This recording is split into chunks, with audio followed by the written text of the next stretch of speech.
Hello નમસ્કાર વિદ્યાર્થીઓ દરેકનું હાર્દિક સ્વાગત છે મિત્રો ધોરણ છે 8 વિષય છે સામાજિક વિજ્ઞાન અને મિત્રો જે છે દિવાળી પછીનું અહીં પ્રથમ સત્ર છે પરંતુ આપણે દ્વિતીય સત્રની અંદર પાઠ જોઈ રહ્યા છીએ પાઠ નંબર છે 4 અંગ્રેજ સમયના શહેરો ઉદ્યોગો સૌધ્યન પોથીનું સંપૂર્ણ સોલ્યુશન જોતા પહેલા જો તમે ચેનલમાં નવા છો તો ફટાફટ મિત્રો ચેનલને સબસ્ક્રાઇબ કરે તમારા મિત્રોને પણ અવશ્યપણે શેર કરી દેશો તો ચાલો શરૂ કરીએ પ્રશ્ન 1 છે નીચે આપેલા દરેક પ્રશ્નના ઉત્તર માટે આપેલા વિકલ્પોમાંથી સાચો વિકલ્પ આપણે શોધીને લખવાનો રહેશે જેની અંદર જોવા જઈએ તો પહેલો છે 17મી સદીમાં સુરતમાં નીચે પૈકી કઈ યુરોપિયન કંપનીના ગોદામો અને કારખાના ન હતા તો મિત્રો ઓપ્શન આવશે બી ડેનિશ ત્યારબાદ છે તમારે ફોર્ટ સેન્ટ જ્યોર્જ કિલ્લાની મુલાકાત લેવી છે તો તમે કયા શહેરમાં જશો તો તે ચેન્નઈમાં જવું પડશે ત્યારબાદ છે નવી દિલ્હીનું નિર્માણ કાર્ય કરવા તેની ડિઝાઇનની કામગીરી કોને સોંપવામાં આવી હતી તો ઓપ્શન એ અને બી સાચા બનશે એટલે કે લુટિયન્સ અને હર્બર્ટ બેકરને ત્યારબાદ છે ચોથા નંબરે આધુનિક ભારતના સર્જક તરીકે કોને ઓળખવામાં આવે છે તો મિત્રો આવશે ડેલ હાઉસીને ઓકે ત્યારબાદ મિત્રો આગળ જોવા જઈએ તો જેની અંદર 5મા નંબરે છે ભારતમાં બનતા સુતરાઉ કાપડ વિશે નીચે પૈકી કયું વિધાન લાગુ પડતું નથી તો ઓપ્શન સી આપણે તેની અંદર આવશે એટલે કે તેવું કાપડ તૈયાર કરવા મશીનનો ઉપયોગ કરતા હતા ત્યારબાદ છે આગળ મિત્રો 6ઠા નંબર છે નીચે આપેલ પૈકી કઈ ઇમારત દિલ્હી સ્થિત નથી તો option B Indian Institute of Science જોઈએ આગળ 7મા નંબર છે ભારતમાં સ્વદેશી આંદોલન દરમિયાન કયા ઉદ્યોગોને પ્રોત્સાહન મળ્યું હતું ઓપ્શન ડી એટલે કે ગ્રામ ઉદ્યોગ કુટીર ઉદ્યોગ અને હુન્નર ઉદ્યોગને ત્યારબાદ છે 8 ભારતમાં કારીગરો દ્વારા બનાવેલ કઈ સાડીઓ ખૂબ જાણીતી હતી તો આવશે ઓપ્શન એ અને બી એટલે કે વાંધણી અને પટોળા એટલે કે એ અને બી ત્યારબાદ છે ભારતીય બનાવટના કયા કપડા અમીરોની ઓળખ ગણાતા હતા ઓપ્શન એ અને બી બંને એટલે કે મલમલ અને પટોળા 10 છે વર્તમાન રાષ્ટ્રપતિ ભવન પહેલા કયા નામે ઓળખાતું હતું તો મિત્રો આવશે વાઇસરોય હાઉસ નામે ઓળખાતું હતું જોઈએ આગળ નીચે આપેલ પૈકી કયો ઉદ્યોગ ભારતનો પરંપરાગત ઉદ્યોગ કહી શકાય નહીં ઓપ્શન બી કાગળ ઉદ્યોગ 12મા નંબરે જોઈએ તો કે મિત્રો ભારતમાં કાપડની મિલ સૌપ્રથમ કયા શહેરમાં શરૂ થઈ હતી તો મુંબઈની અંદર શરૂ થઈ હતી 13 ભાતીગળ ભાતવાળી સાડીઓની કિનારી બનાવવા માટે મહત્વના 2 કેન્દ્રો કયા છે તો આવશે મિત્રો સોલાપુર અને મદુરાઈ 15 પ્રથમ વિશ્વયુદ્ધ બાદ ભારતમાં નીચે પૈકી કયા ઉદ્યોગોને પ્રોત્સાહન મળ્યું હતું તો ઓપ્શન સી કાપડ ઉદ્યોગને પ્રોત્સાહન મળ્યું હતું 16 નીચે આપેલ પૈકી કઈ જોડ યોગ્ય નથી તો ઓપ્શન ડી નવી દિલ્હી ડિઝાઇન કરનાર જ્યોર્જ ચાર્લ્સ એ ખોટું બનશે ત્યારબાદ છે મિત્રો પ્રશ્ન 2a નીચેના વિધાનોની ખાલી જગ્યા પૂરો તો તેની અંદર જોઈએ આજનું મુંબઈ શહેર પહેલા એક શું હતું મિત્રો ખાલી જગ્યામાં આવશે ટાપુ હતું 2 અંગ્રેજોએ ખાલી જગ્યાઓ તો કે મરાઠાઓ પાસેથી દિલ્હી જીતી લીધું હતું 3 અંગ્રેજોના આગમન પહેલા ભારતના ગૃહ ઉદ્યોગોનો સુવર્ણ યુગ હતો જમશેદજી તાતે હાલના તો કે જમશેદપુરમાં લોખંડનું સૌ પ્રથમ કારખાનું સ્થાપ્યું હતું અને ગૃહ ઉદ્યોગોને કારણે ભારતની ગ્રામ અર્થવ્યવસ્થા મજબૂત બની હતી જોઈએ આગળ પ્રશ્ન 2b મને ઓળખો હું કોણ છું તો જોઈએ જેની અંદર મિત્રો છે પહેલો મેં મુંબઈ બંદર બ્રિટનના સમ્રાટ પાસેથી ભાડે લીધું હતું તો આવશે ઈસ્ટ ઇન્ડિયા કંપની હું આઝાદ ભારતનું ખૂબસૂરત મહાનગર અને રાજધાની છું તો આવશે દિલ્હી મેં ભારતમાં તાર ટપાલ વ્યવસ્થાની શરૂઆત કરાવી હતી તો ડેલ હાઉસી એ સુધારાવાદી તરીકે ઓળખાતો હતો ત્યારબાદ જે મને ભારતનું માન્ચેસ્ટર કહે છે તો અમદાવાદને ભારતનું માન્ચેસ્ટર કહે છે જોઈએ આગળ પ્રશ્ન 2c ખોટા વિધાનો પર ચેકો મારી નીચેના વિધાનોને સાચા બનાવો તો જોઈએ જેની અંદર જવાબ પહેલું છે પ્રાચીન સમયમાં તો કે દિલ્હી અહીં મુંબઈ સલ્તનત નહીં આવે અહીં આવશે દિલ્હી સલ્તનત અને મુઘલ શાસનની રાજધાની હતી ત્યારબાદ છે 2 મુઘલ યુગમાં તો કે સુરત પશ્ચિમ ભારતનું મહત્વનું વાણિજ્ય બંદર હતું 3 રેલવેની સ્થાપના બાદ દિલ્હી કિલ્લાની બહાર વિસ્તરવા લાગ્યું અને પ્રથમ વિશ્વયુદ્ધના દબાણને કારણે ભારતમાં ઔદ્યોગિક વિકાસને વેગ મળ્યો પ્રાચીન લોખંડના ઉદ્યોગોમાં લોખંડને પીગાળવા માટે તો કે કોલસાની જરૂર પડતી હતી અહીં જે ચેકા મારેલા છે એ રીતે તમારે ચેકા ત્યાં મારી દેવાના રહેશે જોઈએ આગળ પ્રશ્ન 3 નીચે આપેલા પ્રશ્નોના 1-2 વાક્યની અંદર ઉત્તર આપવાના રહેશે.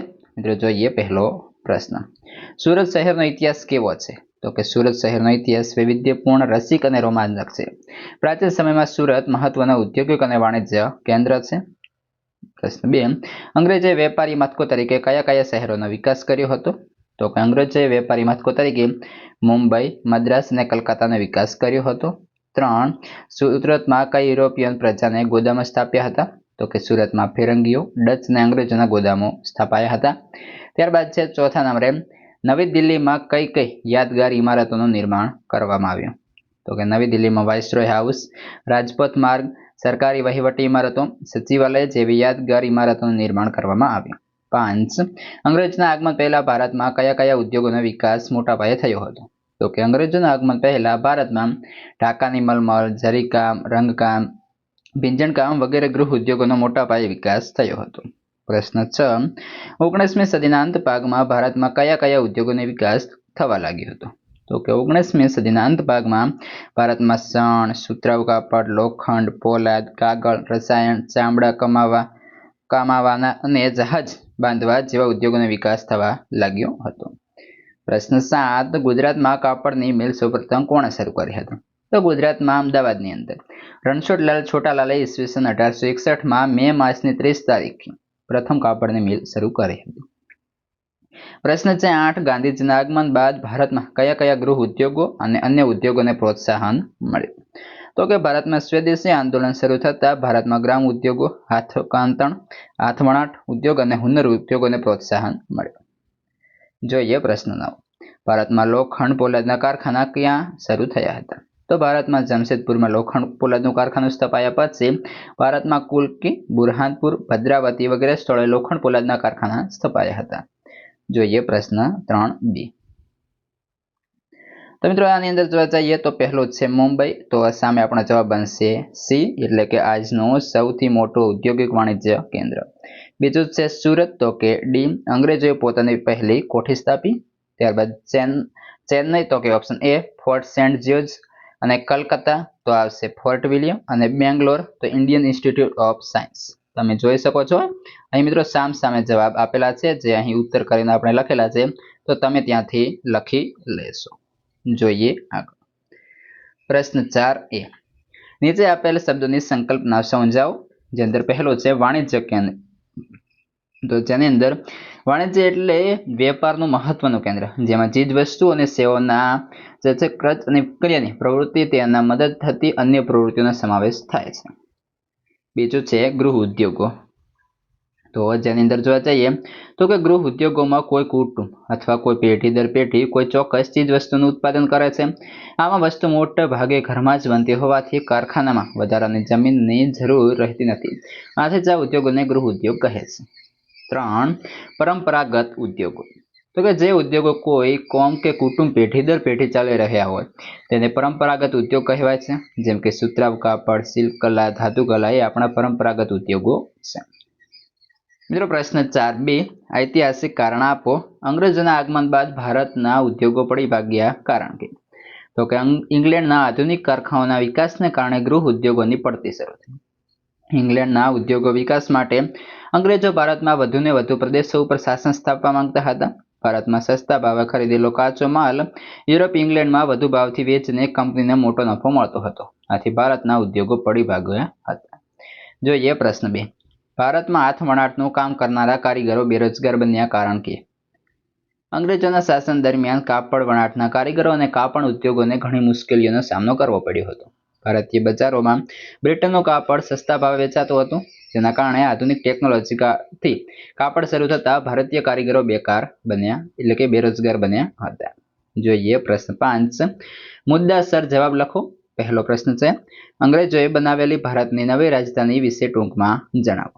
તો કે અંગ્રેજો દિલ્હીને તેમની ઓળખનું આધુનિક નગર બનાવવા માંગતા હતા. આથી દિલ્હીના કેટલાક જૂના બાંધકામો જેવા કે કિલ્લા, ઇમારતો, બગીચા, મસ્જિદો વગેરે તોડીને અંગ્રેજોએ તેમના માટે સુરક્ષિત નગર બનાવ્યું. રેલવેની સ્થાપના બાદ દિલ્હી કિલ્લાની બહાર વિસ્તરવા લાગ્યું. જૂની દિલ્હીથી દક્ષિણમાં આવેલા રાયસીન પહાડી વિસ્તારમાં હાલે નવી દિલ્હીનું નિર્માણ શરૂ થયું. એડવર્ડ લુટિયન્સ અને હર્બર્ટ બેકરને નવી દિલ્હીની ડિઝાઇનની કામગીરી સોંપવામાં આવી હતી. જોઈએ પ્રશ્ન 2.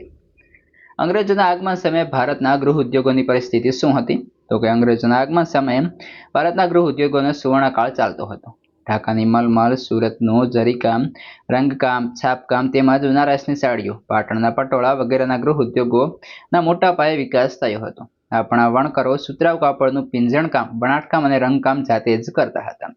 તેઓ કેસુડાના વૃક્ષોનો ફૂલોનો ઉપયોગ કરી કાપડને રંગતા હતા. તેઓ સાળ પર કાપડ તૈયાર કરતા હતા. આ ઉપરાંત દેશમાં ધાતુ, શિલ્પ અને કાષ્ઠકલાની અનેક વસ્તુઓ પણ બનતી હતી. પ્રશ્ન 3. અંગ્રેજોના આગમન સમયે ભારતના કાપડ ઉદ્યોગની સ્થિતિ જણાવો. તો અંગ્રેજોના આગમન સમયે વણકરો સુતરાઉ કાપડ, વણાટકામ, રંગકામ જાતે જ કરતા હતા. કેસુડાના વૃક્ષોનો ઉપયોગ કરીને તેઓ કપડાને રંગવાનું કામ કરતા હતા. તેઓ સાળ ઉપર કાપડ તૈયાર કરતા હતા. આ સમયે વણકર દ્વારા બનાવેલી બાંધણી, પટોળા જેવી સાડીઓ ખૂબ જ જાણીતી હતી. મલમ અને પટોળા અમીરોની ઓળખ હતી. પ્રશ્ન 4. ભારતમાં લોખંડ પોલાદના ઉદ્યોગોના વિકાસના તબક્કાઓ જણાવો. તો કે પ્રથમ વિશ્વયુદ્ધના દબાણના કારણે ભારતમાં ઔદ્યોગિક વિકાસને વેગ મળ્યો. જમશેદજી તાતાએ સાક્ષીમાં લોખંડનું સૌપ્રથમ કારખાનું સ્થાપ્યું. આ કારખાનાની સ્થાપના થતાં જ ભારતમાં લોખંડ પોલાદ જેવા પાયાના ઉદ્યોગોની શરૂઆત થઈ. નવી પદ્ધતિથી લોખંડનું ઉત્પાદન થવાથી ભારતમાં ભઠ્ઠીઓમાં પીગળાવીને બનાવવામાં આવતા લોખંડનો યુગ પૂરો થયો. કારણ કે એમાં કોલસાની જરૂર પડતી. અંગ્રેજોના નવા કાયદા મુજબ હવે જંગલમાંથી કોલસો મેળવવું મુશ્કેલ થાય.